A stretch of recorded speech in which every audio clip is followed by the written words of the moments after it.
जश्न आज़ादी के नाम पर जो इस वक्त पाकिस्तान के अंदर तूफान बदतमीजी बपा होने वाला है उसको देखने वाले हैं। क्या मुझे ये बताइए कि यहाँ पाकिस्तान बनाने के लिए 25 लाख लोगों ने कुर्बानियां दी, माओं ने, बेटियों ने, बहनों ने अपनी इज्जतों की कुर्बानियां दी। उनको सिख गैर मुस्लिम जो है वो उठा के ले गए।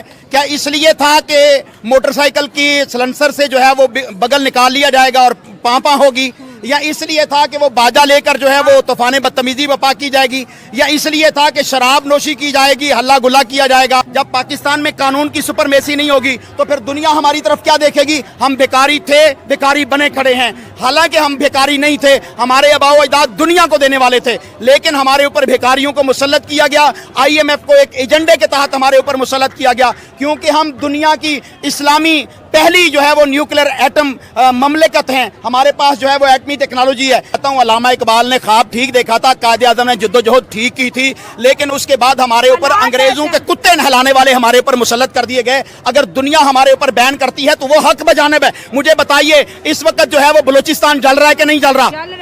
इस वक्त KPK के अंदर जुल्म तशद्दुद हो रहा है कि नहीं हो रहा? पंजाब के अंदर जुल्म और तशद्दुद के पहरे हैं कि नहीं है? इस वक्त भी लाहौर की किसी सड़क के ऊपर आप गुजर के देखिए, जगह जगह पर आपको नाके लगे हुए मिलेंगे। हालांकि 14 अगस्त की रात शुरू हो चुकी है, आजादी की रात है, लेकिन यहाँ पर जो है वो खौफ के पहरे हैं। पाकिस्तान दुनिया का छठा अमीर तरीन मुल्क बनने जा रहा है। बहुत जल्द मेरी भी जिंदगी रखे, अल्लाह पाक इनकी भी जिंदगी रखे।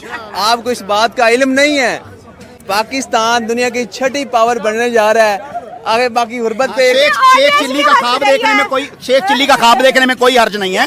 सर मैं जगह डाल लीजिए। मैं शेख चिल्ली का ख्वाब नहीं देख रहा, ये आपके वर्ल्ड बैंक की स्टेटमेंट है कि 2045 में पाकिस्तान दुनिया का छठा अमीर तरीन मुल्क होगा। हाँ बिल्कुल ऐसे ही आप सही कह रहे हैं कि पटवारियों को ख्वाब दिखाया गया कि 2045 तक जीते रहो इसी तरह लितर खा के। हर साल 8 से 9 लाख बंदा पाकिस्तान से बाहर चले जाता है, और जब वो पाकिस्तान से बाहर जाता है वो शौक से थोड़ी जाता है, उसको पता है यार मेरा इधर फ्यूचर सेव नहीं है। यहाँ पे अभी जितने भी ये कौमी तराने हैं, बिल पाकिस्तान, दिल पाकिस्तान है, बिल पाकिस्तान बनाया हुआ है, इतने ज़्यादा बिल आए हैं, पता नहीं कौन कौन से टैक्सीज हैं जो उठा के बिल के अंदर लगा दिए हैं, जो टैक्स हमने कभी ज़िंदगी में हमने वो चीज़ें इस्तेमाल ही नहीं की। कि हमारे दोस्त बाहर जाते हैं वो अपना नाम हिंदुओं के नाम से रख लेते हैं, अजय करके बुलाते हैं कि हमें 4 बंदे इज्जत देंगे, अब अगर हम पाकिस्तानी नाम रखेंगे अपना तो वो कहते हैं यार ये चोर है, ये डकैत है। मेरे अपने दोस्त हैं जो स्टूडेंट हैं जो ऑस्ट्रेलिया गए हुए हैं, उन्होंने अपने कोड वर्डिंग में अपने नाम बाहर और रखे हुए हैं, इंडियन नाम रखे हुए हैं ताकि हमें थोड़ी रिस्पेक्ट मिले। एक वक्त था कि पाकिस्तान दुनिया में लीड करता था, पाकिस्तान का पैसा जो है वो उसकी वैल्यू हुआ करती थी, पाकिस्तान दुनिया को कर्ज दिया करता था। चीन को कर्ज पाकिस्तान ने दिया, जर्मनी को कर्ज पाकिस्तान ने दिया, जापान तक को एक्सपोर्ट पाकिस्तान ने किया, सऊदी अरब की गंदम जो है वो पाकिस्तान से जाया करती थी जब हमारे हुक्मरान हमारे हुआ करते थे। 1960 तक पाकिस्तान की इंडस्ट्री जो है वो ग्रोथ, उसका रेट जो है वो चेक कर ले इंडिया से बहुत ऊपर था। क्या तुम लोगों ने भी वही सुना जो मैंने सुना? नमस्कार दोस्तों, 15 अगस्त इंडिपेंडेंस डे की सभी भारतवासियों को हार्दिक शुभकामनाएं। दोस्तों 14 अगस्त को पाकिस्तान ने भी इंडिपेंडेंस डे मनाया। देखते हैं पाकिस्तान के लोग किस तरीके से आज़ादी का जश्न मनाते हैं, और देखते हैं पाकिस्तान के लोग कितने खुश हैं पाकिस्तान के बनने पर और पाकिस्तान के आज़ाद होने पर, और भारत के बारे में क्या सोचते हैं। दोस्तों ओरिजिनल वीडियो नैला पाकिस्तानी रिएक्शन का है, वीडियो का ओरिजिनल लिंक डिस्क्रिप्शन में है, जाकर जरूर चेक करें। दोस्तों अभी तक जिन लोगों ने हमारे चैनल को सब्सक्राइब नहीं किया है तो सब्सक्राइब कर लो यार। तो दोस्तों आपको लेकर चलता हूँ पाकिस्तान।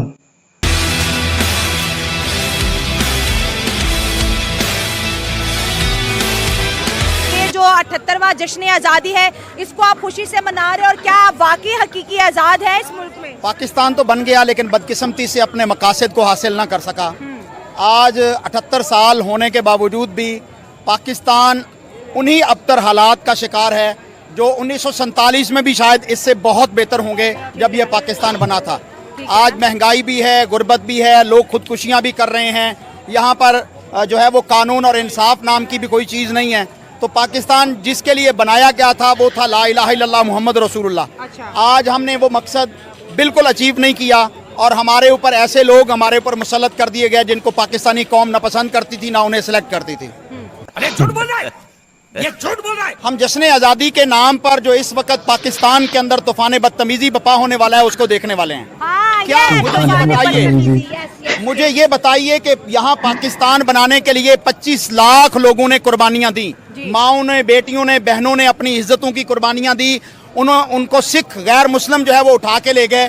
क्या इसलिए था कि मोटरसाइकिल की सलेंसर से जो है वो बगल निकाल लिया जाएगा और पाँपा होगी, या इसलिए था कि वो बाजा लेकर जो है वो तूफान बदतमीजी बपा की जाएगी, या इसलिए था कि शराब नोशी की जाएगी, हल्ला गुल्ला किया जाएगा और नारे लगाए जाएंगे, जिसका पाकिस्तान की तहजीब के अंदर, कल्चर के अंदर, आइन के अंदर कोई तसव्वुर नहीं है। क्योंकि वालिदैन ने अपनी औलाद को, हुक्मरानों ने अपनी रियाया को पाकिस्तान के अगराज व मकासिद और पाकिस्तान के बनने की वजह ही नहीं बताई। नजरिया पाकिस्तान जो है उसको दफन कर दिया गया है। हमारे एक वजीर आजम होते थे, वो कहा करते थे कि हिंदुस्तान के पार भी लोग दाल साग खाया करते थे, यहाँ पर भी दाल साग खाते हैं। वो भी जो है शलवार कमीज पहनते हैं, हम भी शलवार कमीज पहनते हैं। वो राम कहते हैं, हम रहमान कहते हैं, हमारा कोई फर्क नहीं है। दरमियान में जो है वो एक बॉर्डर खींच दिया गया LOC के नाम पर। तो जब आपके मुल्क के वजीर आजम इस तरह की बातें करेंगे तो कौम के अंदर जो शऊर होगा वो दफन हो जाएगा। इस वक्त पाकिस्तानी कौम को ये पता नहीं है कि पाकिस्तान किस लिए बनाया गया था, इसका मकसद क्या था और इसके लिए कितने लोगों ने कुर्बानियां दी थी। अगर पता हो हमारे बच्चों को, हमारी बच्चियों को, हमारे जवान लोगों को, तो वो कभी भी 14 अगस्त पर इस तरह की हल्ला गुल्ला करने की बजाय वो मसाजिद का रुख करें, वो अल्लाह की बारगाह में सजदा रेज हों, वो अपने शुहदा के लिए जो है वो दुआए मग़फ़िरत करें, पाकिस्तान को आगे बढ़ाने के लिए जो है वो तकोदौ करें, उसके लिए प्लानिंग करें। आपने सबसे पहले घबराना नहीं। पाकिस्तान ने इंडिया से जो है अपना एक मुल्क बनाया, ठीक है, इंडिया को तकसीम करके पाकिस्तान बना। आज वो दुनिया की 5th लार्जेस्ट इकोनॉमी, आज वो चांद पर, उनकी IT देख ले, उनके वजीर आजम देख ले, उनका रुपया देख ले, उनके मुल्क की इज्जत देख ले, उनका पासपोर्ट देख ले। उन्होंने 78 सालों में दुनिया को बता दिया कि वो कितने जरूरी थे, उनकी आज़ादी कितना जरूरी थी। सर, हम 78 सालों में हम भिखारी बने, हम IMF के प्रोग्राम के अंदर आए, हमें लोग हमारे पासपोर्ट को बैन किया, हम जो है ग्रे लिस्ट में गए, टेररिज्म के नाम पर पूरी दुनिया में हम बदनाम हुए। इंडिया ने कितना कुछ हासिल किया 78 सालों में और पाकिस्तान ने क्या लिया? एक वक्त था कि पाकिस्तान दुनिया में लीड करता था, पाकिस्तान का पैसा जो है वो उसकी वैल्यू हुआ करती थी, पाकिस्तान दुनिया को कर्ज दिया करता था। चीन को कर्ज पाकिस्तान ने दिया, जर्मनी को कर्ज पाकिस्तान ने दिया, जापान तक को सपोर्ट पाकिस्तान ने किया, सऊदी अरब की गंदम जो है वो पाकिस्तान से जाया करती थी जब हमारे हुक्मरान हमारे हुआ करते थे। 1960 तक पाकिस्तान की इंडस्ट्री जो है वो ग्रोथ, उसका रेट जो है वो चेक कर ले, इंडिया से बहुत ऊपर था। क्या तुम लोगों ने भी वही सुना जो मैंने सुना?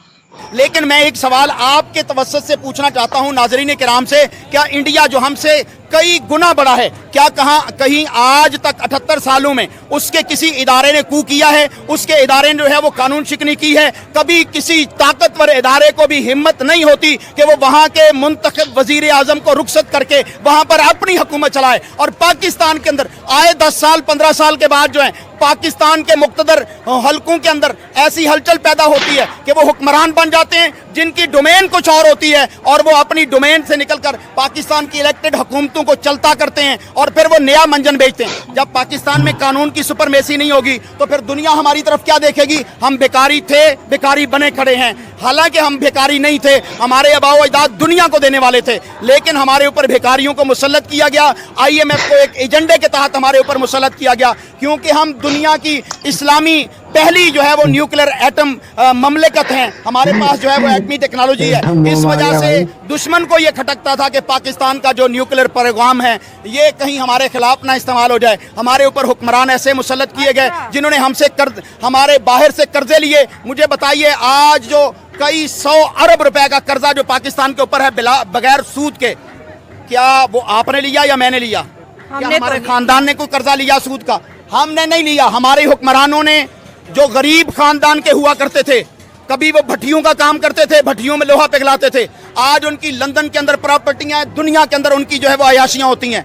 तो उन्होंने कर्जे लेकर अपनी कौम को, अपने इलाकों को, अपने खानदानों को, अपने गोंगलू बोंगलू औलादों को उन्होंने जो है वो उनको तो संवार लिया।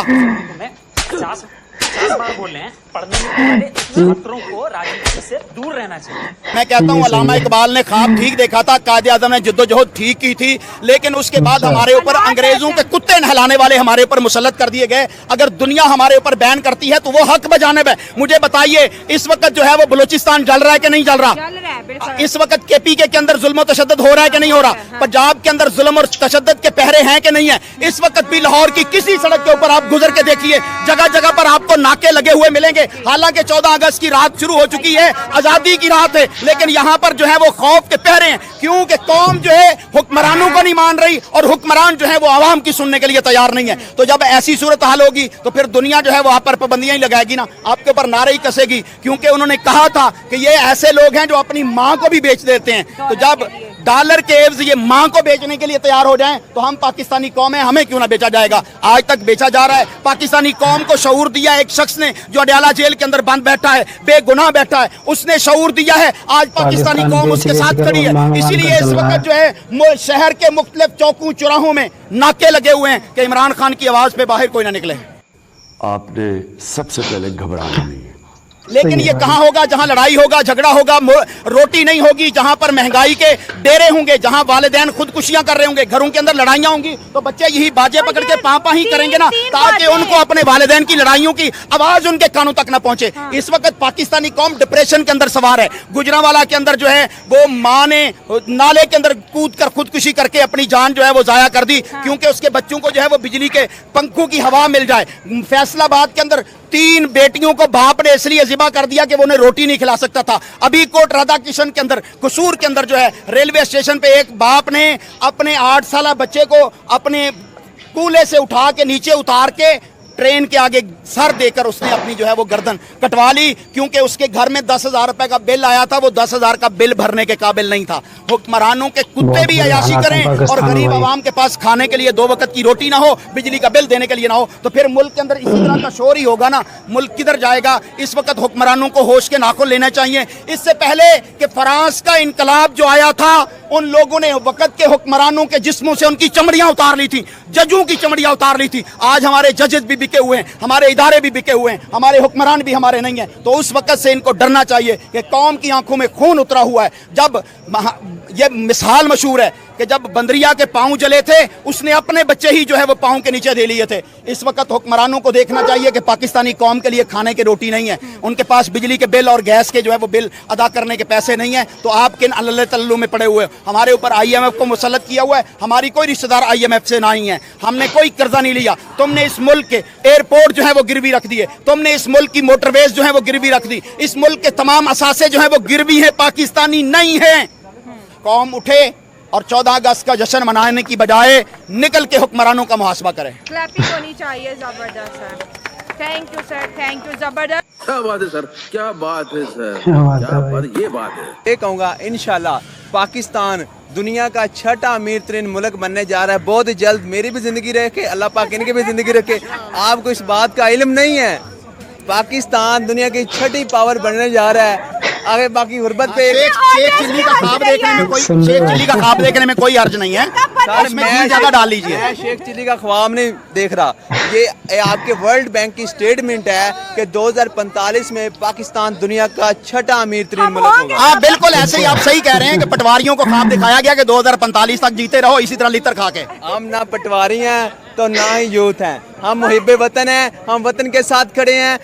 कौम वही बेहतरीन वतन बनाती है जो ऊंचे नीचे हालात में वतन के साथ खड़ी रहती है। 2045 की बात क्यों कर रहे हैं? 2 साल पीछे की बात कर लेना, जब आपकी इकोनॉमी जो है वो GDP 6+ थी, उस वक्त की बात क्यों नहीं कर रहे आप? तो सर अगर GDP पे आए तो आपकी आबादी बड़ी ज्यादा बढ़ रही है। मरियम नवाज वगैरह तो कह रहे हैं कि आबादी पे कंट्रोल करो। GDP क्या होता है? GDP है ग्राउंड ग्रोथ प्रोडक्ट, ठीक है। आपको पता है मरियम नवाज के कितने बच्चे हैं? कितने हैं? 3 है सर। क्या उसने 2 के नजरिया अपनाया है? किसकी बात कर रहे हो? उसके अब्बा जी के कितने बच्चे हैं? उसके अब्बा जी की मरियम नवाज और पता नहीं 2 और हैं मेरे। तो फिर आपको पता ही नहीं है, 2 तो बहनें हैं, 2 बेटे हैं भाई। वो बेबहुदे आबादी के कवानीन को अपना नहीं रहे और आपको लॉलीपॉप दिया हुआ है। देख रहे भाई पाकिस्तानी किस तरीके से आज़ादी मना रहे मेरी हैं। गुर्बत ने उड़ाया है मेरे फन का मजाक, तेरी दौलत ने तेरे ऐब छुपा रखे हैं। पाकिस्तान जिंदाबाद, हम पाकिस्तान के साथ खड़े हैं, खड़े रहेंगे, मर जाएंगे, पाकिस्तान के साथ हैं। बड़ा हरामी हो बेटा। ये पाकिस्तान और इंडिया का अगर कंपैरिजन करें ना तो मुझे ये लगता है कि इंडिया जो है उसने तो जब पहले ही पाकिस्तान उनसे आज़ाद हुआ था, इंडिया के बाद पहले ही जो है वो ज़रा अच्छे चीज़ें आ गई थी। पाकिस्तान के बाद कोई इतनी अच्छी चीज़ें आई नहीं थी। इंडस्ट्री देखा जाए, वैसे भी देखा जाए, पर जब अलहदा हुआ था इन्होंने अपने साथ ज्यादती तब की जब सबसे पहले इन्होंने बांग्लादेश को अलहदा किया। मुझे ये लगता है बांग्लादेशी जब वो बनने वाला था वज़ीर आज़म, तो इन्होंने कहा नहीं भाई हम ये होने नहीं दे सकते कि वो कोई बंगाली जो है वो पूरे पाकिस्तान के ऊपर हुकूमत करें, तब इन्होंने बांग्लादेश का वो टुकड़ा जब तोड़ा है तो उसके बाद पाकिस्तान का डाउनफॉल असल शिकार हुआ। आप देखें कि इंडिया ने किस तरीके से तरक्की किया है, ये हमने आने वाले 10 सालों के अंदर ही देखा है कि दुनिया की थर्ड लार्जेस्ट इकोनॉमी बनने जा रही है। वो तो मुझे ये लगता है कि पाकिस्तान ने जहाँ के पाकिस्तान के अंदर आप देखें जब जो काम जिस बंदे का होता है ना वही करना चाहिए, पर जो पॉलिटिशियंस हैं वो एक कठपुतली तमाशा सारी दुनिया को अब पता लग गया। अब तो इंडियन फिल्मों में बताने लग गए हैं कि पाकिस्तान को कोई और ही चला रहा है। तो मुझे ये लगता है ये चीज़ जो है ना पाकिस्तान को इसी ने डाउनफॉल का शिकार किया। अब अगर हम इंडिया की तरफ आते हैं तो इंडिया को सिर्फ एक बंदा जिसका नाम है नरेंद्र मोदी, उस बंदे ने इंडिया को यहाँ से उठा के यहाँ पे ले गया। आप देखिए जितनी बड़ी बड़ी कंपनीज हैं इस 10 साल के अंदर वो आगे इंडिया के अंदर इन्वेस्ट कर गई हैं और इंडिया पहले भी स्टेबल था और ज़्यादा स्टेबल हो गया। आप वीज़ास की अगर बात करें, पूरा पाकिस्तान का आप कहीं भी पासपोर्ट ले जाएं वो जलील और रुसवा करके आपको वहाँ से निकालते हैं और धक्के देते हैं। अभी भी दुबई के अंदर बैन कर दिया उन्होंने वीज़ा पाकिस्तान का, और इंडिया को एक हिसाब का फ्री वीज़ा ई वीज़ा लगा के दे रहे हैं भाई। और अगर यूएसए की बात करें वो भी 5 साल का वीज़ा पाकिस्तान को दे रहे हैं, वो भी इतनी चेकिंग के बाद। इंडिया को 10 साल का वीज़ा दे रहे हैं। हमारे अपने लोग ही हम पाकिस्तान से मुँह फेर चुके हैं। आप देखें हर साल 8 से 9 लाख बंदा पाकिस्तान से बाहर चले जाता है, और जब वो पाकिस्तान से बाहर जाता है वो शौक से थोड़ी जाता है, उसको भी पता है यार मेरा इधर फ्यूचर सेफ नहीं है। यहाँ पे अभी जितने भी ये कौमी तराने हैं, बिल पाकिस्तान, दिल पाकिस्तान है, बिल पाकिस्तान बनाया हुआ है, इतने ज़्यादा बिल आए हैं, पता नहीं कौन कौन से टैक्सीज हैं जो उठा के बिल के अंदर लगा दिए हैं, जो टैक्स हमने कभी ज़िंदगी में हमने वो चीज़ें इस्तेमाल ही नहीं की, कभी वो सहूलियत ली नहीं, वो वाले टैक्स बिलों के अंदर लगा रहे हैं। 78 सालों के पाकिस्तानी आज़ाद हो? नहीं मुझे लगता है ये आज़ादी नहीं है, क्योंकि आप देखें पाकिस्तान जो है वो आज़ाद हुआ था, पर अभी जिन लोगों के हाथ में है ना वो लोग इसको आज़ाद करना नहीं चाहते हैं। जश्न आज़ादी पे खुश हो के सैड? नहीं देखें, मुझे नहीं लगता कि सैड। आप देखेंगे पाकिस्तानियों से आप पूछें ना, जिसको 2 टके की अकल होगी ना, जिसका दिमाग काम करता होगा, वो कहेगा भाईजान मैं क्यों सेलिब्रेट करूं, पाकिस्तान ने दिया क्या है, पाकिस्तान ने तो हमें अल्लाह माफ़ करे हम तो बहुत डाउनफॉल का शिकार आ गए। हमारे दोस्त बाहर जाते हैं वो अपना नाम हिंदुओं के नाम में से रख लेते हैं, अजय करके बुलाते हैं कि हमें 4 बंदे इज्जत देंगे। अब अगर हम पाकिस्तानी नाम रखेंगे अपना तो वो कहते हैं यार ये चोर है, ये डकैत है। मेरे अपने दोस्त हैं जो स्टूडेंट है जो ऑस्ट्रेलिया गए हुए हैं, उन्होंने अपने कोड वर्ड में अपने नाम बाहर और रखे हुए हैं, इंडियन नाम रखे हुए हैं ताकि हमें थोड़ी रिस्पेक्ट मिले। तो सुधर जाओ, सुन लो मेरी बात, ठीक है? थोड़े मैनर सीख लो, एटिकेट सीख लो, तमीज सीख लो। पाकिस्तान से जिंदाबाद। वाकई पाकिस्तान से जिंदाबाद। तो देखा दोस्तों, पाकिस्तानी तो पाकिस्तान का रोना रो रहे हैं। इनको समझ ही नहीं आ रहा पाकिस्तान के आज़ाद होने पर आज़ादी का जश्न मनाए या मातम। जैसा कि पाकिस्तानियों का कहना है, हमारे हुक्मरानों ने पाकिस्तान का बेड़ा गर्क कर रखा है। ये सच भी है, मगर ये पाकिस्तानी जाहिल लोग भी इसके जिम्मेदार हैं। दोस्तों, जब भारत को तोड़कर पाकिस्तान बना था तब पाकिस्तान भारत से अच्छी कंडीशन में था। पाकिस्तान के पास बहुत सी चीज़ें ऐसी थीं जो भारत के पास भी नहीं थी। इन पाकिस्तानियों को काम धंधा तो करना नहीं होता, इनको चोरी करना, लूटमार करना आता है। दोस्तों, मैं तो कहता हूँ पाकिस्तान बन गया तो अच्छा हुआ, क्योंकि भारत के सारे जाहिल और कामचोर लोग पाकिस्तान में भर दिए गए। अगर ये लोग आज भारत में होते तो भारत का भी यही हाल होता जो हाल पाकिस्तान का है। दोस्तों, आप पाकिस्तान के बारे में क्या सोचते हैं कमेंट में ज़रूर बताएं। मिलते हैं नेक्स्ट वीडियो में, तब तक के लिए बाय एवरीवन, टेक केयर।